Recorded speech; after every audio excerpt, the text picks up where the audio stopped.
हमारा डेलीगेशन में हमारे वरिष्ठ मंत्री पीयूष गोयल जी, मैं डॉक्टर सुकंता मजुमदार जी, अनिल बलूनी जी, हमारा महामंत्री अरुण जी, ओम पाठक जी, इलेक्शन इंचार्ज, हम सब इलेक्शन कमीशन को एक पिटीशन देने आए हैं। ये बहुत ही गंभीर पिटीशन, बहुत ही महत्वपूर्ण एक विषय लेके आए हैं। अभी जो चुनाव हो रहे हैं 5 राज्यों में, उसमें से सबसे विशेषकर पश्चिम बंगाल में चुनाव को पूरा हाईजैक करने के लिए, लोकतंत्र को पूरा कब्जा करके, लोगों को अपना मत देने का अधिकार को वंचित रख करके, डरा धमका करके पश्चिम बंगाल में जो तबाही मचा रखा है, वहाँ के मुख्यमंत्री ममता बनर्जी और तृणमूल कांग्रेस ने जो हालात बना के रखा है, उसको लेकर के गंभीर चर्चा इलेक्शन कमीशन ऑफ इंडिया के साथ हम लोगों ने बैठक की। इलेक्शन कमीशन पूरे टीम अधिकारियों के साथ हम लोगों का एक एक पॉइंट को सुना और हमने एक एक पॉइंट बारीकी से बताया कि मुख्यमंत्री खुद किस तरीके से वहाँ के वोटरों को घर घर तक धमकी दे करके कि जो बीजेपी को वोट देगा उसको नहीं छोड़ा जाएगा, और तृणमूल कांग्रेस का पूरा कार्यकर्ता, पूरा मंत्री, उनका पूरा टीम किस तरीके से पूरा इलेक्शन प्रोसेस को हाईजैक किया। पश्चिम बंगाल में जितना अधिकारी है, वरिष्ठ अधिकारी से लेकर के नीचे स्तर का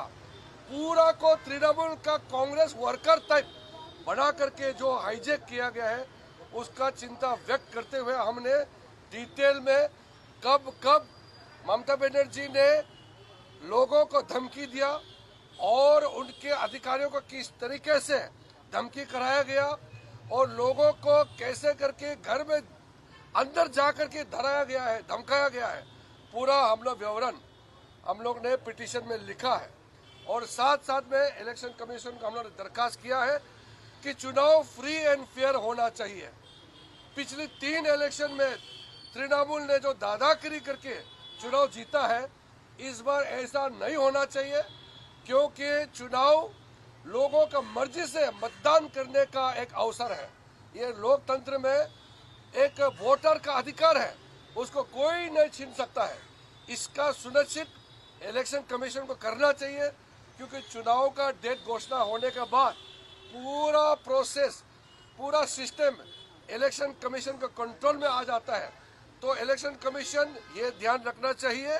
कि पश्चिम बंगाल में वहाँ के वर्तमान सरकार, टीएमसी सरकार, और वहाँ के जो लोकल एडमिनिस्ट्रेटिव मशीनरी है, पुलिस तंत्र है, जिसको तृणमूल कांग्रेस ने पूरा कब्जा करके रखा है, उसको नियंत्रण में लाना चाहिए। ये सारा डिटेल हम लोगों ने इलेक्शन कमीशन के सामने में रखा है। अभी चुनाव जो पश्चिम बंगाल में चल रहे हैं,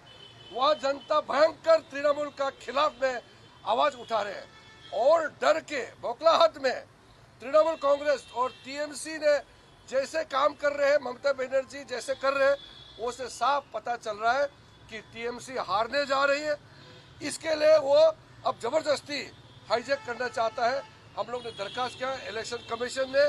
पॉजिटिव रेस्पॉन्स किया है और कहा कि फ्री एंड फेयर इलेक्शन के लिए जो कुछ करना होगा इलेक्शन कमीशन ऑफ इंडिया कदम उठाएगी, ऐसा हम लोगों को आश्वासन दिया है।